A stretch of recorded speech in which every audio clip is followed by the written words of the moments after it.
మీ జీవితంలో శాంతి సంతోషం ఆధ్యాత్మిక జ్ఞానం కోసం PSSM ఆధ్వర్యంలో mega meditation summit August 30, 31 September 1 తేదీలో లాస్ ఏంజల్స్ లో 1000 మందితో meditation. Free entry, food, kids care. For more details visit globalmeditationsummit.com. Hi hello నమస్తే, నేను మీ యాంకర్ పృథ్వీ కొండూరి.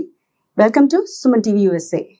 ఈరోజు మనతో ఉన్నారు ఆటిజం స్పెషలిస్ట్ డాక్టర్ AMR గారు. హలో డాక్టర్ గారు, యుఎస్కి వచ్చి ఇక్కడ ఆటిజం అవేర్నెస్ కలిగించడానికి మా అందరి కోసం వచ్చినందుకు చాలా థ్యాంక్స్ అండి. అట్లాంటాకి నేను రావడము, అట్లాంటాలో చాలా మందిని నా తెలుగు వాళ్ళని కలుసుకోవడం అనేది ఎంతో సంతోషం. యాక్చువల్లీ యాజ్ ఏ ప్రొఫెషన్ గా బిజీ షెడ్యూల్లో కూడా నేను మా బ్రదర్ వాళ్ళు, మా సిస్టర్ వాళ్ళు అమెరికాలో ఉండడం వల్ల వాళ్ళ కోసం విజిట్ చేయడం, ప్లస్ సేమ్ టైం అందరినీ కలవడం అనేది, మన తెలుగు వాళ్ళని కలవడం అనేది ఎంతో సంతోషకరమైన విషయం. అండ్ అట్లాంటాలో చాలా మంది తెలుగు వాళ్ళు ఇంతవరకు అసలు మంచి వాతావరణంలో ఒక క్వాలిటీ లైఫ్తో ఒక హ్యాపీ లైఫ్ని అనుభవించడం అనేది actually it is a great అని చెప్పొచ్చు. ఇక్కడ చూసిన తర్వాత అసలు పీపుల్ ఈక్వాలిటీ కానివ్వండి, వాళ్ళ సిస్టమ్ కానివ్వండి, it is so appreciated thing అని చెప్పవచ్చు. ఆటిజం ని ఎలా గుర్తించాలి అంటే, చాలా మంది అంటారు బై బర్త్ వస్తుంది అంటారు. ప్రెగ్నెన్సీలోనే ఏమైనా ప్రాబ్లమ్స్ ఉండి దానివల్ల ఆటిజం వస్తుందా, లేకపోతే అంటే పేరెంట్స్ ఏమైనా నెగ్లిజెన్సీ వల్ల కానీ, పేరెంట్స్ తీసుకున్న మెడిసిన్స్, వాళ్ళ స్ట్రెస్, వీటన్నిటి వల్ల ఆటిజం అనేది చైల్డ్ లో అంటే ఊమ్ లో ఉన్న బేబీకి అది డెవలప్ అవుతుందా? ఖచ్చితంగా మెడిసిన్స్ వల్ల బాడీ డిస్టర్బ్ అవుతుంది కాబట్టి, సో ఓవులేషన్ ప్రాసెస్ డిస్టర్బ్ అవుతుంది కాబట్టి, ఈవెన్ ఐపిల్స్ అని పీరియడ్స్ ఆపడానికి అని తీసుకుంటారు, కాంట్రాసెప్టివ్ పిల్స్ తీసుకుంటారు. ఇవన్నీ మంచిది కాదు. యాక్చువల్లీ హార్మోన్ సిస్టమ్ వేరే హార్మోన్ డిస్టర్బ్ చేస్తుంది. ఒరిజినల్ హార్మోన్స్ అనేది, హార్మోన్స్ అనేటువంటి బాడీలో ఏంటంటే ఒకదానిపైన ఒకటి డిపెండబుల్ సైకిల్స్ అని, ఏ ఒక్క హార్మోన్ ఇండిపెండెంట్ ఉండదు. ప్రతి హార్మోన్ డిపెండ్ అయి ఉంటుంది, ప్రతి హార్మోన్ ఇంకో దాన్ని ఫాలో అవుతుంది. సో ఈ సైకిల్ అంతా డిస్టర్బ్ అయ్యేసరికి పీరియడ్స్ ప్రాబ్లమ్స్ కానీ, PCOD ప్రాబ్లమ్స్ కానీ, మెడిసిన్స్ కూడా వాడకూడదు, అస్సలు మెడిసిన్స్ వాడారనుకోండి ప్రాబ్లం మొదలైంది. అంటే పీరియడ్స్ లో కూడా కడుపు నొప్పి వస్తుంది అంటారు, వాటి గురించి కూడా మెడిసిన్స్ కూడా అంత ముందు ప్రాబ్లం తోటి మొదలవుతుంది, ఒట్టిగా రాదు మీకు. అవును, మీ కడుపు నొప్పి రావాలి అంటే కనుక మీరు డిస్టర్బ్, ఆల్రెడీ మీరు ఏదో డిస్టర్బెన్స్ చేస్తే కడుపు నొప్పి ఈజ్ రిఫ్లెక్షన్. కరెక్ట్, అవన్నీ చూసుకోవాలి అంత ఈజీగా. అవన్నీ హోమియోపతిలో కోలోసిన్ అని చెప్పేసి ఒక మెడిసిన్ ఉంది. పీరియడ్స్ టైంలో కడుపు నొప్పి రాకుండా సింపుల్ గా అసలు స్పాస్మోటిక్ పెయిన్ అంతా ఈజీగా తగ్గి అంటే చెప్తే ఇవన్నీ కాన్స్టిట్యూషనల్ బేస్డ్ అయితే బెటర్ కానీ, బట్ సిమ్టమాటిక్ వల్ల కొంచెం రిలీఫ్ వస్తాయి కానీ బెటర్. కొంతమంది మధ్యలో కూడా అంటే లైక్ వాళ్ళు పుట్టాక కూడా కొన్ని ఇయర్స్ ఆర్ డేస్ తర్వాత కూడా మేబీ వాళ్ళ ఏదైనా యూజ్ చేసిన మెడిసిన్ వల్ల కానీ, షార్ట్స్ వల్ల కానీ వస్తుంది అంటుంటారు. మీరేమంటారు అంటే దాన్ని ఎలా? జనరల్ గా ఆటిజం అనేది చిన్నప్పుడే మనం గుర్తుపట్టాలి. యాక్చువల్ గా నర్వస్ సిస్టమ్ రిలేటెడ్ డిజార్డర్ ఇది, నర్వస్ సిస్టమ్ రిలేటెడ్ ప్రాబ్లం ఇది. సో నర్వస్ సిస్టమ్ అంటే ఇట్ ఇంక్లూడింగ్ మైండ్. సో ఒక మైండ్ లో ఒక స్టెబిలిటీ లేకపోవడము, మైండ్ అనేది ఒక చంచల స్వభావంగా ఉండడము, అన్కంట్రోలబుల్ మూమెంట్స్ తో ఉండడము, జనరల్ గా దాంతో వాళ్ళ సోషల్ కమ్యూనికేషన్స్ కనెక్టింగ్ కాదు. ఎవరైతే సోషల్ కమ్యూనికేషన్స్ కనెక్ట్ కారో వాళ్ళకి అటెన్షన్ ప్రాబ్లం ఉందని చెప్పవచ్చు. ఎవరికైతే అటెన్షన్ ప్రాబ్లం ఉండి హైపర్ యాక్టివ్ గా బిహేవ్ చేస్తారో వాళ్ళని ADHD అంటారు. జనరల్ చిన్న పిల్లల్లో చూస్తూ ఉంటాం, పెద్దలలో హైపర్ యాక్టివిటీ అనేది ఉండదు, తక్కువ. బట్ తొందరపాటు కూడా ఇక్కడ హైపర్ కిందకి వస్తుంది కానీ హైపర్ యాక్టివ్ కింద రాదు. చాలా మంది పెద్దవాళ్ళు కూడా చాలా తొందరపాటు ఉంటారు, హరిపరి. అక్కడ వాళ్ళ మైండ్ లో నుంచి ఆ యాంగ్జైటీ, టెన్షన్ వల్ల వస్తుంది కానీ ఇట్ ఈస్ హైపర్ కిందికి వస్తుంది కానీ it is not hyper activity. So ఈ యొక్క అటెన్షన్ ప్రాబ్లం ఎవరికైతే సివియర్ కండిషన్ లో ఉంటుందో, అంటే ఎదుటి వాళ్ళని గుర్తుపట్టలేటువంటి స్టేజ్ లో ఉంటారో పిల్లలు, వాళ్ళకి ఆటిజం అని చెప్పవచ్చు. అంటే ఫిజికల్ గా చాలా బాగుంటారు, ఫిజికల్ గా ఏ ప్రాబ్లమ్స్ ఉండవు, అన్ని ఇన్వెస్టిగేషన్స్ నార్మల్ గానే ఉంటాయి. బట్ క్లినికల్ అబ్జర్వేషన్ లో మాత్రం ప్యూర్ కమ్యూనికేషన్స్ ఉంటాయి. అంటే ఏకాగ్రత లోపం సివియర్ గా ఉంటే దాన్ని ఆటిజం అంటాము, కొంచెం ఉంటే దాన్ని ADHD అంటాము, ఒకవేళ ఇంకా మైన్యూట్ గా ఉంటే దాన్ని ADD అంటాం, అటెన్షన్ డెఫిషియన్సీ డిజార్డర్. సో ఇవన్నీ కలిపేసి మనం ASD అంటాం. ASD అంటే దాంట్లో ఆటిజం ఉండొచ్చు, హైపర్ యాక్టివ్ ఉండొచ్చు, ADD ఉండవచ్చు, ఆర్ ADHD ఉండొచ్చు. అన్నింటినీ కలిపి మనం జనరల్ గా చాలా మంది ASD ఉందని చెప్పి పంపిస్తుంటారు. ADHD spectrum, autism spectrum disorder. ఆ ASD లో మనం డీప్ గా డ్రైవ్ చేస్తే, డీప్ గా వెళ్ళగలిగితే, సిస్టమ్ రూట్ కాజ్ లకు వెళ్ళగలిగితే మనం ఈజీగా ఇది ఆటిజం కేసా, లేదా ఇంకా ADD కేసా, లేకపోతే ADHD కేసా అనేది డిబేట్ చేయవచ్చు. ఓకే, నేను వినడం ఏంటంటే చాలా మంది డైట్ వల్ల ట్రిగర్ అవుతుంది, ఇంకా వాళ్ళు అంటే ప్రాపర్ డైట్ మెయింటైన్ చేయకపోవడం వల్ల కానీ లేకపోతే జంక్ తినడం వల్ల ఆటిజం ఇంకా ట్రిగర్ అవుతుంది, వాళ్ళకి అవి ఎక్కువ ఎఫెక్ట్ అవుతుంది అని అంటుంటారు. ఈ డైట్ ట్రిగర్ గానీ కూడా మెడిసిన్సే కారణం. ఇప్పుడు ఒక మనిషి ఉన్నాడు, ప్రాపర్ గా ఫుడ్ తింటాడు, ప్రాపర్ గా డైజెషన్ ఉంటాడు, ప్రాపర్ గా పర్ఫెక్ట్ గా వాళ్ళకి ఎమోషన్ గానీ అన్ని విషయాలు నార్మల్గా ఉంటాడు. అక్కడ ఏంటంటే వాళ్ళకి ఏం ప్రాబ్లం లేదు. ఎవరైతే అన్కంట్రోలబుల్ గా తింటుంటారో, ఎవరైతే ఎక్కువ స్నాకీ ఫుడ్ కి అలవాటు పడతారో, అంటే ఫ్రీక్వెంట్ గా తిన్నా కూడా మళ్ళీ స్నాక్స్, ఎవరైతే కాన్స్టిపేషన్ ప్రాబ్లమ్ తో మొదలవుతారో వాళ్ళకి గట్ ఇష్యూస్ తోటి, ఈ డైట్ ప్రాబ్లమ్స్ తోటి, అంటే అవన్నీ రీజన్ అనేది ఫుడ్ నుంచి కాదు. ఫుడ్ అనేది మన గట్ డిస్టర్బెన్స్ వల్ల, మెడిసిన్ డిస్టర్బెన్స్ వల్ల క్రేవింగ్స్ ఎక్కువైతే. క్రేవింగ్స్ అంటే కొందరైతే అసలు గంటకోసారి అర్ధగంటకోసారి ఏదో తినేది ఉండలేరు, కొందరైతే అసలు ఫుడ్ తినకుండా ఒక రోజు మొత్తం ఉండగలరు. That is also disturbed gut system. వీటికి అంతటికీ కారణం న్యాచురల్ గా రాదు, హెల్త్ కండిషన్ ని డిస్టర్బ్ చేయడం వల్ల, అయితే చిన్నపిల్లలు కానివ్వండి పెద్దలు కానివ్వండి, ఆ డిస్టర్బ్డ్ గట్ ఇష్యూస్ వల్ల జనరల్ గా మనకి గట్ ఇష్యూస్ నుంచి ఈ డైట్ అనేది క్రేవింగ్స్ మొదలు కావడం, లేదా డైట్ కంట్రోల్ అనేది తగ్గిపోతుంది. న్యాచురల్ గా మీకు ఏం హెల్త్ ఇష్యూస్ లేకపోతే కంట్రోల్ లో ఉంటారు. Control not only mind, body కూడా, డైట్ కూడా. ఈ వెయిటే నాకు సరిపోతుంది, ఎందుకంటే నాకు ఎక్కువ తినబుద్ధి కాదు, నా క్రేవింగ్స్ తగ్గుతాయి. సో అక్కడ ఏమైతే కనుక మీ వెయిట్ మేనేజ్మెంట్ కానివ్వండి, మీ ఇది కానీ, ఇక్కడ gut is a key for total system. కొంతమంది హీరోయిన్లు ఉంటారు, వాళ్ళు కంట్రోల్ గా డైట్ మెయింటైన్ చేస్తారు, హీరోలు కానివ్వండి వాళ్ళు చాలా బాగా కంట్రోల్ మెయింటైన్ చేస్తారు, వాళ్ళకి ఏం గట్ ఇష్యూస్ ఉండవు. కొద్ది రోజుల తర్వాత వాళ్ళకి ఏదైనా చిన్న హెల్త్ ప్రాబ్లం వల్ల ఏదైనా మెడిసిన్స్ వాడారనుకోండి, దెన్ వాళ్ళు సినీ ఫీల్డ్ నుంచి దూరం అయిపోతారు. అంటే వాళ్ళ ఫిజికల్ పిక్చర్ అనేది మారిపోతుంది. ఇక్కడ చిన్న పిల్లల విషయానికి వస్తే, పుట్టిన పిల్లలకు గట్ అనేది పర్ఫెక్ట్ గా ప్యూర్ గా అసలు స్వచ్ఛంగా ఉంటది. తినడము, మోషన్ పోవడం, మోషన్ లేని స్మెల్ రాకపోవడం, రోజు 2-3 సార్లు బాగుపోవడం, డైలీ 10 to 12 hours నిద్రపోవడం, ఇవన్నీ కూడా ఒక పర్ఫెక్ట్ గట్ ఉంటే అట్లా ఉంటుంది. మనం ఏం చేస్తామంటే చిన్న పిల్లలకి ఏదైనా మోషన్స్ అయ్యాయి, మనం డిస్టర్బెన్స్ క్రియేట్ చేస్తాం, మెడిసిన్స్ వాడతాం. సో దాని తర్వాత వాళ్ళకు కాన్స్టిపేషన్ ప్రాబ్లమ్, లేకపోతే మోషన్ లో విపరీతమైనటువంటి స్మెల్ రావడం, లేకపోతే దాహం విపరీతంగా ఉండడం, లేకపోతే ప్రతి ఒక్కటి నోట్లో పెట్టుకొని కొరకపోవడం, పైకా అంటారు దాన్ని. పైకా అంటే కనుక క్రేవింగ్ తెలియకుండా బాడీ క్రేవింగ్ లోకి వెళ్ళిపోతుంది. ఇవన్నీ కూడా గట్ ఇష్యూ వల్ల, మన బాడీలో న్యూట్రిషనల్ డెఫిషియన్సీ వల్ల, ఆర్ విటమిన్ డెఫిషియన్సీ వల్ల, ఆర్ బయోకెమిస్ట్రీ డెఫిషియన్సీ వల్ల ఇవన్నీ కూడా క్రేవింగ్స్ మొదలవుతాయి. సో మనం వీళ్ళకి గట్ ఇష్యూ ఉందని చెప్పవచ్చు. గట్ ఇష్యూస్ ఏదైతే ఆల్రెడీ హైపర్ ఉన్న పిల్లలకు, ఆల్రెడీ ఆటిజం లో ఉన్న పిల్లలకు, ఆల్రెడీ ADHD లో ఉన్న పిల్లలకి ఉన్న విషయాన్ని డబల్ చేస్తాయి. ఇక్కడ గట్ అనేది నేచురల్ గా ప్రాబ్లం వచ్చిన సిస్టమ్ కాదు, మనం డిస్టర్బ్ చేస్తే పుట్టిన system. So gut is the key బాడీలో. మీరు పెద్దలకైనా సరే గట్ కి, మన లైఫ్ సర్వైవల్ కూడా గట్ కి. మొత్తం మీకు ఎండ్ దాకా it is your home.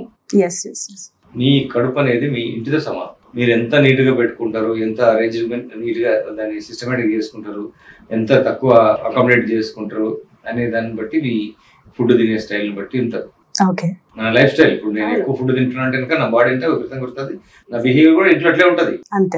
It is indication of your life style. దాన్ని డిస్టర్బ్ చేయకపోతే మిమ్మల్ని డిస్టర్బ్ చేయదు, దాన్ని డిస్టర్బ్ చేసిన తర్వాత మిమ్మల్ని డిస్టర్బ్ చేస్తుంది.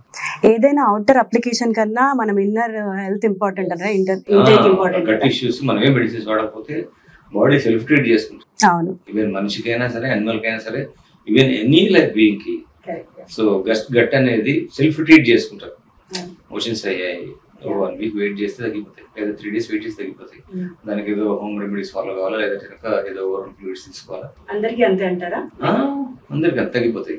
అంటే ఆల్రెడీ డిస్టర్బ్ అయిన వాళ్ళకి వేరు ఉంటుంది, ఫ్రెష్ గా ఏం ప్రాబ్లం లేని వాళ్ళకి డిస్టర్బెన్స్ వస్తే ఇవే వస్తాయి. సో దానికి మనం ఏం చేస్తామంటే సెకండ్ డేనే మనం యాంటీబయాటిక్ పడేస్తాం. యాంటీబయాటిక్ పడేయడం వల్ల 90% ఇన్ఫెక్షన్ తగ్గిపోతుంది, 10% ఇన్ఫెక్షన్ బాడీలో స్టోర్ అయ్యి, ఆ 10% ఇన్ఫెక్షన్ రెసిస్టెన్స్ డెవలప్ అవుతాయి, మళ్ళీ యాంటీబయాటిక్ వేసినా పనిచేయదు. So then chronic gut problem మొదలైంది. జనరల్ గా చాలా మంది జరిగేటువంటి, చిన్నపిల్లలు జరిగేటువంటి విషయాల్లో నేను చూసేటువంటి కేసెస్ లో. సో మనం డిస్టర్బ్ చేస్తుంటే ఆ డిస్టర్బెన్స్ బాడీలో లాంగ్ క్యారీ ఫార్వర్డ్. అదే ఇంకా మెడిసిన్స్ వల్ల ఇంకా ఎక్కువ ట్రిగర్ అయ్యి ఇంకా వాళ్ళకి ప్రాబ్లం. ఆటిజం ఉన్న పిల్లలకు కానీ, ADHD ఉన్న పిల్లలకు కానీ, ఒకవేళ ఏదైనా చిన్నప్పుడే ఒకవేళ డయాగ్నోసిస్ అయ్యి గుర్తుపడితే వాళ్ళకు జీరో మెడికేషన్ సిస్టమ్ లోకి వెళ్ళాలి. జీరో మెడికేషన్ సిస్టమ్ ఏంటంటే organic life, organic food. Organic ఇక్కడ అమెరికాలో చాలా క్వాలిటీ ఫుడ్ దొరుకుతుంది, మంచి క్వాలిటీ ఫుడ్ దొరుకుతుంది. బట్ మన రోజు మాత్రం 4 మెడిసిన్స్ చేసుకుంటున్నాం. ఫుడ్డే కాదు, ఎయిర్ కానీ వాటర్ కూడా ఎయిర్ కూడా అన్ని నేచురల్ దొరుకుతాయి. బట్ మీ బాడీని మీరు ఎందుకు డిస్టర్బ్ చేసుకుంటారు?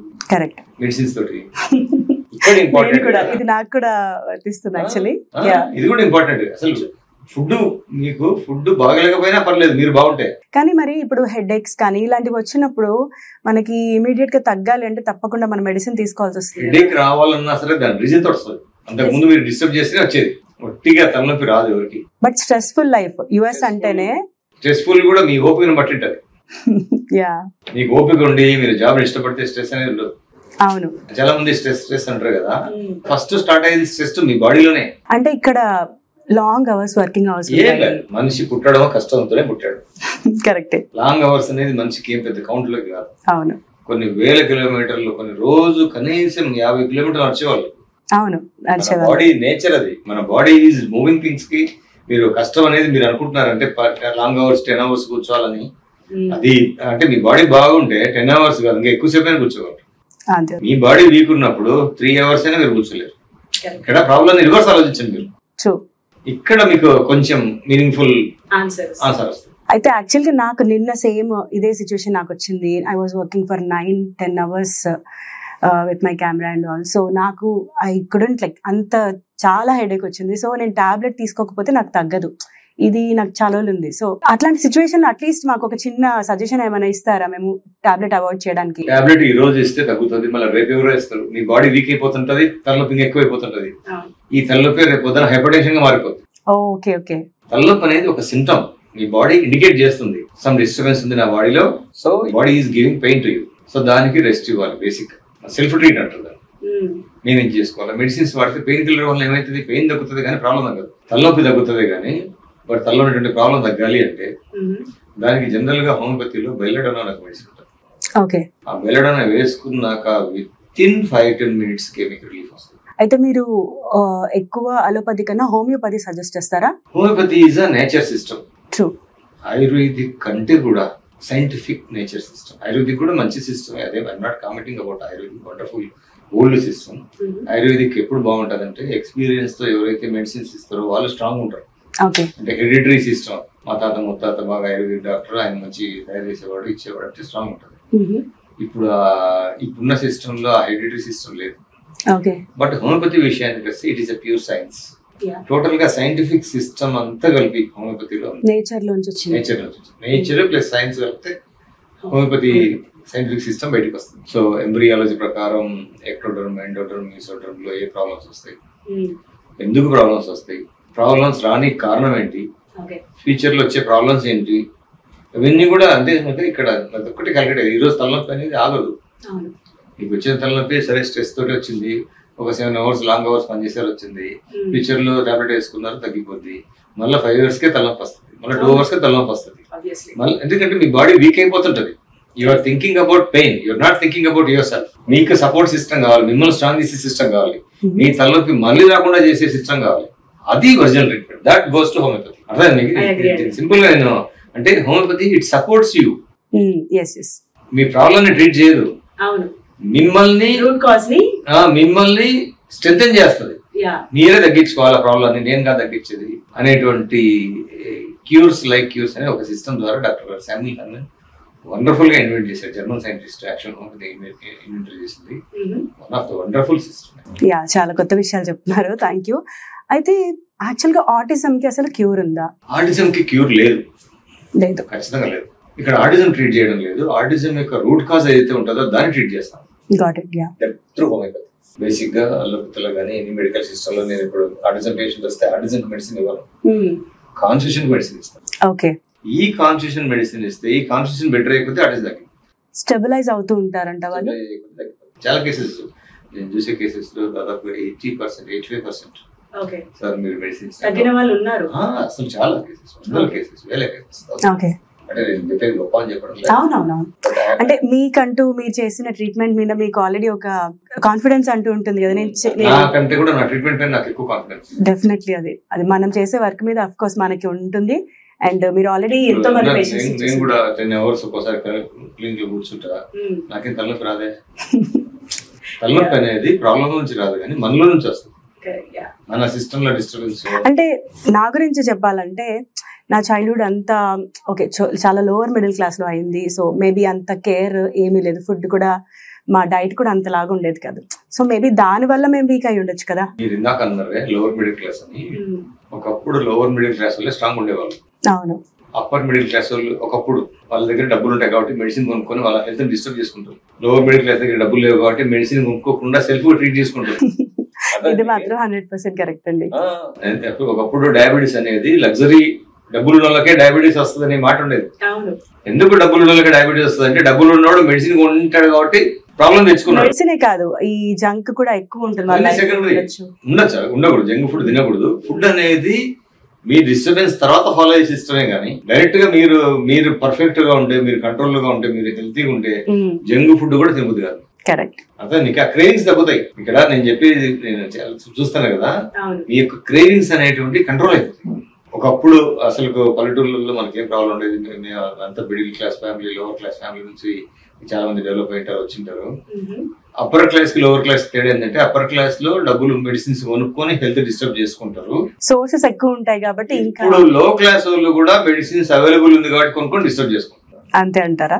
బేసిక్ గా అందుకే ఇండియన్ హెల్త్ టోటల్ గా ఒక డిస్టర్బ్డ్ కండిషన్ లో ఉందని చెప్పవచ్చు. నేను ఖచ్చితంగా చెప్తాను. ఎందుకంటే పల్లెటూరులోకి వెళ్తే diabetes, thyroid, PCOD, piles problem కానివ్వండి, హెల్త్ ఇష్యూస్ కానివ్వండి, మన హెల్త్ ను మనమే ఒక పెస్టిసైడ్స్ అంటామే, మన చెట్లకి వేసినట్లు అట్లా వేసుకొని డిస్టర్బ్ చేసుకుంటాం. కానీ దాన్ని మనం కొంచెం మెడిసిన్స్, అసలు మీరు అమెరికాలో మీరు పోయి మెడిసిన్ తెచ్చుకుంటే ఎక్కడ దొరుకుతుంది మీకు? అంటే basic counter medicines, basic counter ఏదో పెయిన్ కిల్లర్ లేకపోతే పారాసిటమాల్ లేకపోతే టైలినాల్ దొరుకుతుంది. అంతే అంతే. మీకు యాంటీబయాటిక్ ఇవ్వాలంటే ఒక డాక్టర్ ప్రిస్క్రైబ్ చేయాలి. ఎగ్జాక్ట్లీ. అదే సిస్టమ్ ఇండియాకి అవసరం.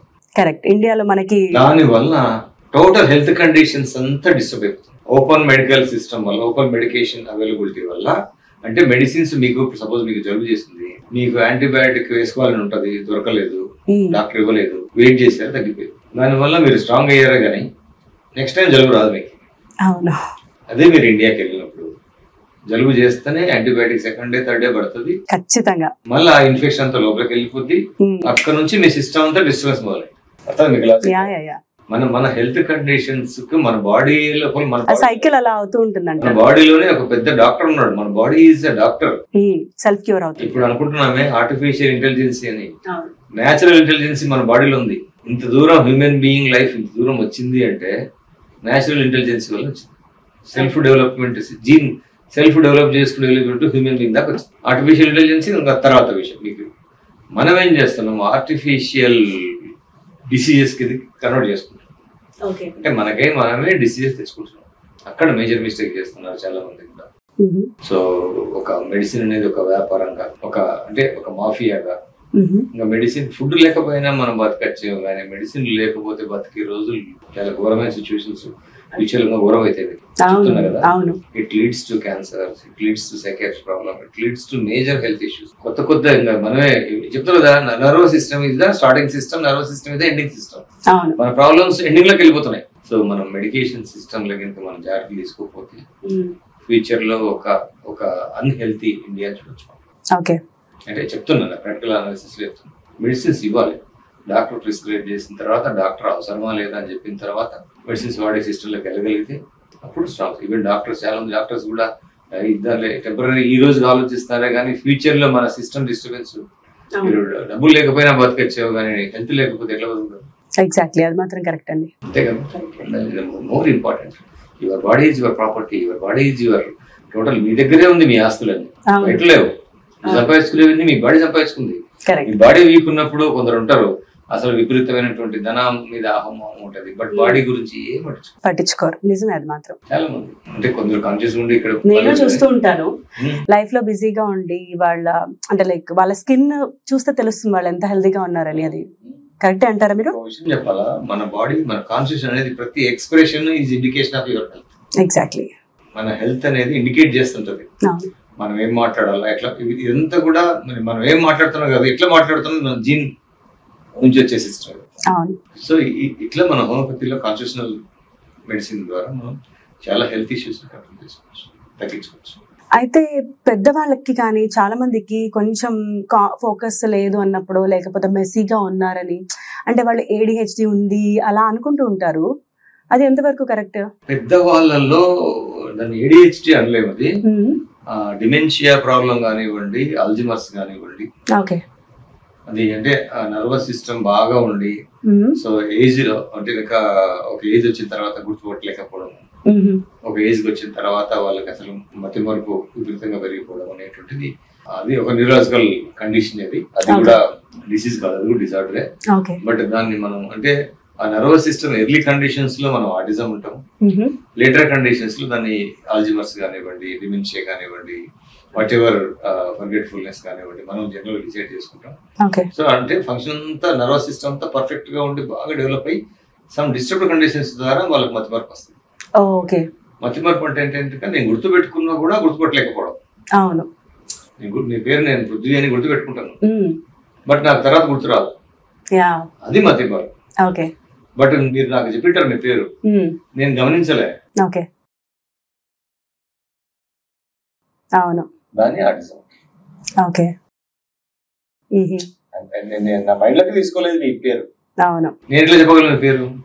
నేను మైండ్ లోకి తీసుకున్నా సరే మీ పేరు చెప్పలేకపోతున్నా అంటే మతిమరుపు. దట్ గోస్ టు డిమెన్షియా కానివ్వండి, వాట్ ఎవర్ ఏజ్ రిలేటెడ్ తో వస్తుంది.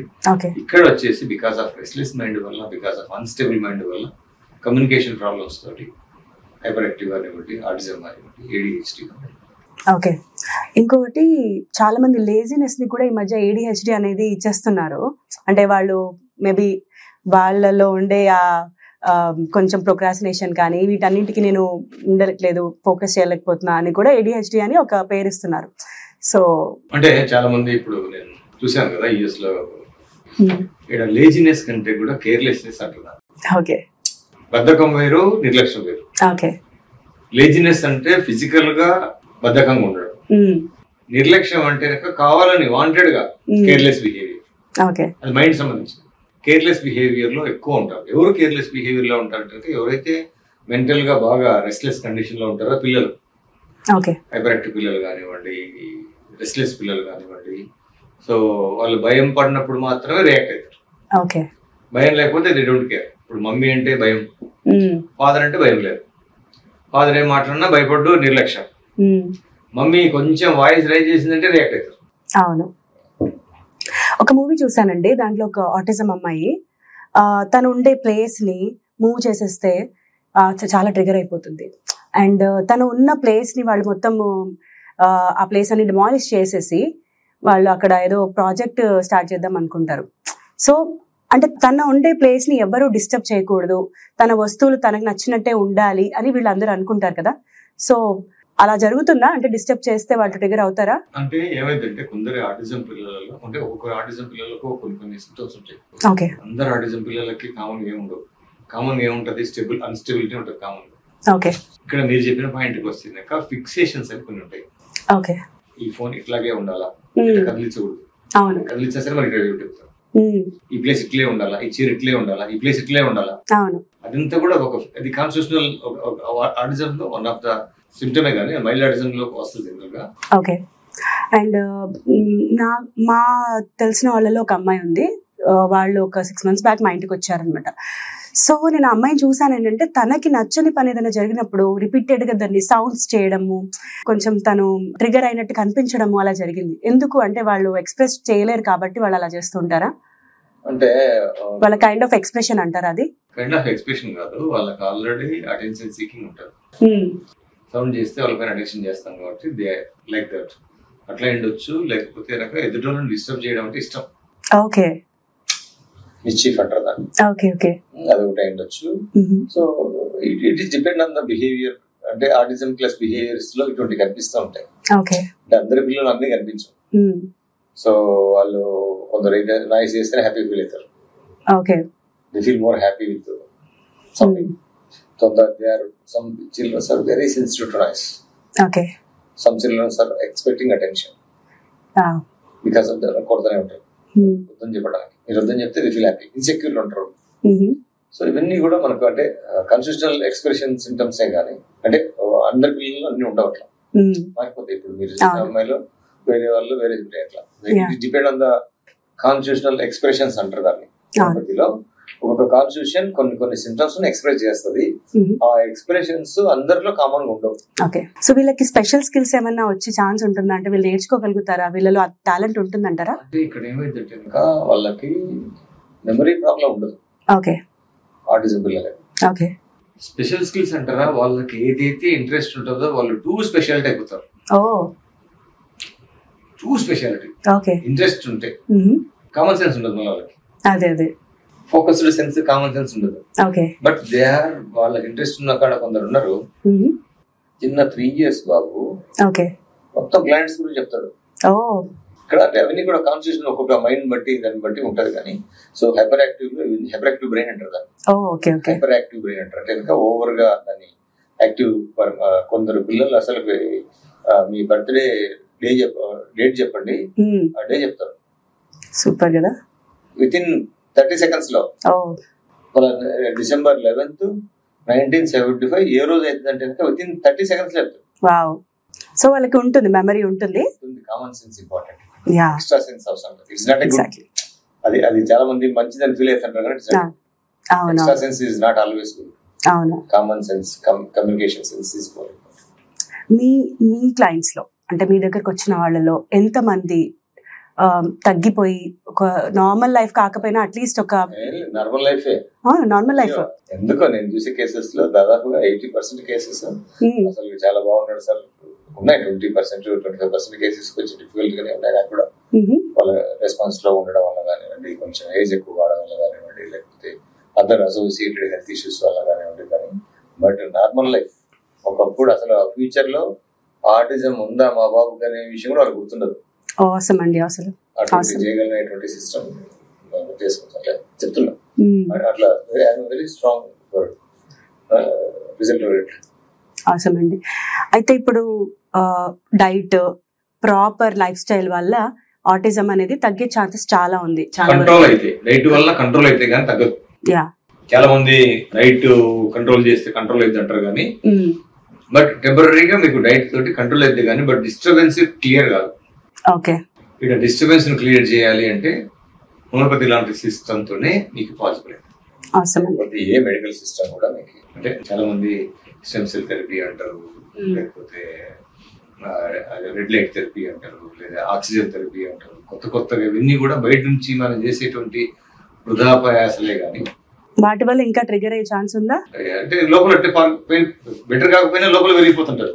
ట్రిగర్ కాకపోవచ్చు. ఓకే, ట్రిగర్ కావడం అనేది లోపల డిస్టర్బెన్స్ క్రియేట్ చేయడం లేదు కదా మనం బయట నుంచి, కాబట్టి ట్రిగర్ కాదు.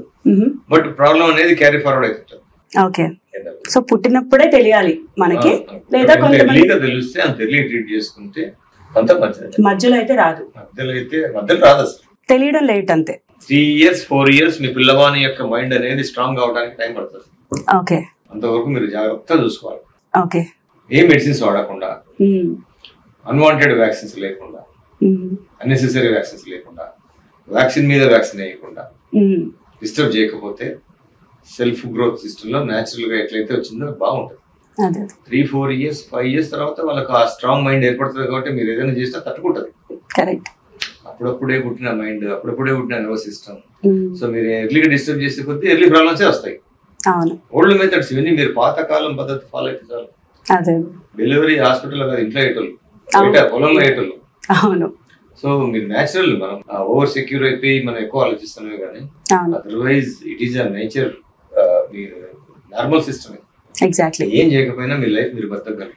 సో అంటే నేను విన్నాను ఇట్లా షార్ట్స్ వల్ల వచ్చింది, ముందు లేదు, ముందు బాగుంది అని అంటారు. లోపల ఉంటుంది, షార్ట్స్ వల్ల బయటకు వచ్చింది. ఓకే, లోపల లేకపోతే రాదు. యాంటీబయాటిక్ వల్ల ఆటిజం రాదు. ఓకే, బట్ ఉన్న ప్రాబ్లం ట్రిగర్ అవుతుంది. ఓకే, లోపల ఉన్న ప్రాబ్లం బయటకు వచ్చేస్తుంది. అంతేగాని that is not a root cause. మీరు ఏం డిస్టర్బ్ చేయకపోతే కంట్రోల్ గా కొంచెం ఏజ్ బీయింగ్ లో బెటర్ కండిషన్ పోతుంటది. ఓకే, మీరు డిస్టర్బ్ చేసే స్టెబిలైజ్ గా ఉంటుంది.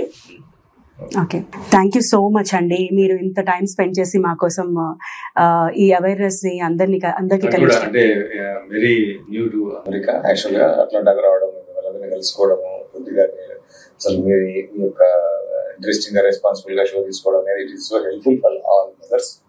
సో ఇక్కడ ప్రతిదీ కూడా నా మోటివేషన్ ఏంటంటే ఇక్కడ ఆటిజం ట్రీట్ చేయడం కంటే ఆటిజం రాకుండా చేయడం ఇంపార్టెంట్. కరెక్ట్. ట్రీట్మెంట్ ఎంతకైనా చేయగలం, ఇంకొక 100 మంది చేయగలం. బట్ రాకుండా చేయడం అనేది మోర్ ఇంపార్టెంట్.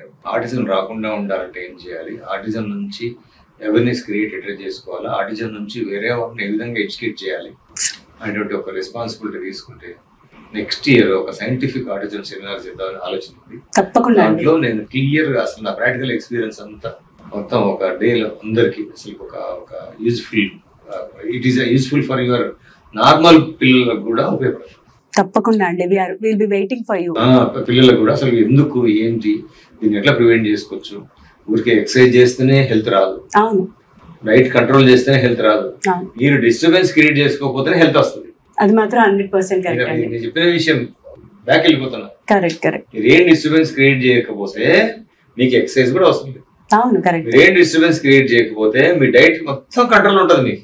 కరెక్ట్. అంటే ప్రెగ్నెన్సీలో కూడా వెయిట్ అంతా గెయిన్ అయిపోతుంటారు కదా, అది కూడా ప్రాబ్లం, బయోకెమిస్ట్రీ ప్రాబ్లం. బాడీలో న్యూట్రిషనల్ హెల్త్ ఇష్యూస్ వల్ల, సో అవన్నీ గట్ ఇష్యూస్ వల్ల, హార్మోన్ సిస్టమ్ డిస్టర్బెన్స్ వల్ల వస్తుంది. ప్రెగ్నెన్సీలో లావు కాకూడదు, ఓన్లీ కడుపు ఒకటి లావు కావాలి, కానీ బాడీలో లావు అవుతుందంటే సమ్ ఇంట్రా సెల్యులర్ అక్యుములేషన్ ఎక్కువ అవుతుంది. ఆ ఇంట్రా సెల్యులర్ అక్యుములేషన్ ఎందుకు అవుతుందంటే సమ్ డిస్టర్బెన్స్ వల్ల వస్తుంది. అని మనం చూసుకోవాల్సింది వస్తుంది. ఇక్కడ ఏమైందంటే కనుక మనం యాక్చువల్లీ చిన్నప్పుడు అంతా ఇండియాలో బతికి ఎక్కువ మందులు వాడింటాము, ఇక్కడికి వచ్చేసరికి ప్రాబ్లమ్స్ తో సఫర్ అవుతుంటాం. 100% చిన్నప్పుడు హెల్త్ ఇష్యూస్ కూడా మీరు పెద్దగా రిఫ్లెక్ట్ అయితే ఖచ్చితంగా మీరు, నేను చూస్తాను కేసెస్. మన బాడీలో ప్రతి ఒక్క సిస్టమ్ ఈజ్ ఇంటర్లింక్డ్. మనం ఏదో స్పెషలైజేషన్ చేసుకొని కంటి డాక్టర్ దగ్గరికి వెళ్తే కన్ను చూస్తాడు, కడుపు డాక్టర్ దగ్గర కడుపు చూస్తాడు, హార్ట్ ఇవన్నీ కూడా ఇంటర్నల్ గా ఒకే సెల్ నుంచి డెవలప్ అయిన సిస్టమే గానీ దాన్ని మనం ట్రీట్ చేయాలనే గానీ పార్ట్నర్ కాదు, రూట్ కాజ్ ని ట్రీట్ చేయాలి. That is the greatest. Thank you so much అండి, థ్యాంక్ యూ సో మచ్ ఇంతసేపు మీ టైం మాకు ఇచ్చినందుకు. థ్యాంక్ యూ పృథ్వీ గారు, బాగా మాట్లాడారు. So it is very kind of very love and affection and Atlanta Telugu people case batti you are gani. I am very much thankful. So health బాగుంటే అన్ని బాగుంటే, health బాగాలేకపోతే ఏమున్నా లేదు. అవునండి, అది మాత్రం తెలిసిన విషయమే. లైఫ్ అనేది రెండు డివైడ్ అయిపోయింది. చాలా మంది సఫరింగ్ లైఫ్ తో బతుకుతుంటారు, చాలా మంది హ్యాపీ లైఫ్ తో బతుకుతుంటారు. ఎవరైతే మెడిసిన్స్ తో పెరగరో, ఆర్గానిక్ లైఫ్ ఉంటుందో వాళ్ళకంతా హ్యాపీ లైఫ్ ఉంటది. ఎవరైతే మెడిసిన్స్ తో బయట, ఇప్పుడు ట్విన్స్ ఉన్నారు అనుకోండి, ట్విన్స్ నేను కొన్ని పిల్లలు చూశాను, కావాలని వాంటెడ్ గా ఎక్స్పెరిమెంట్ చేస్తే ఒక ట్విన్ కి ఏమో విపరీతమైన మెడిసిన్స్ ఇస్తాము, ఒక ట్విన్ కి ఏమో ఏ మెడిసిన్స్ ఇవ్వకుండా పెంచుతాము. ఏ మెడిసిన్ ఇవ్వకుండా ట్విన్ అయితే స్ట్రాంగ్ గా పర్ఫెక్ట్ గా హ్యాపీ లైఫ్ తో ఉంటాడు. ఎప్పుడైతే మెడిసిన్స్ తో డిస్టర్బ్ చేసిన ట్విన్ ఏదైతే ఉంటాడో వాడు సఫరింగ్ లైఫ్ తో, సమ్ హెల్త్ ఇష్యూస్ తో, same twin, same health, same బాడీనే, మళ్ళీ ఎందుకు డివైడ్ అయింది ఇక్కడ? సో ఇక్కడ మనం డిస్టర్బ్ చేసే కొద్దీ డిస్టర్బెన్స్ బాగా అవుతుంది, డిస్టర్బ్ చేయకపోతే న్యాచురల్ గా ఉంటుంది కదా. థ్యాంక్ యూ అండి, మీ నుంచి చాలా విషయాలు తెలుసుకున్నాను. ఇంత మంచి విషయాలు మాతో షేర్ చేసుకున్నందుకు, ఈ అవేర్నెస్ అందరికి మేము కూడా, అంటే నా తరఫు నుంచి కూడా, సుమన్ టీవీ తరఫు నుంచి కూడా మనము తీసుకెళ్దాం. థ్యాంక్ యూ సో మచ్ అండి.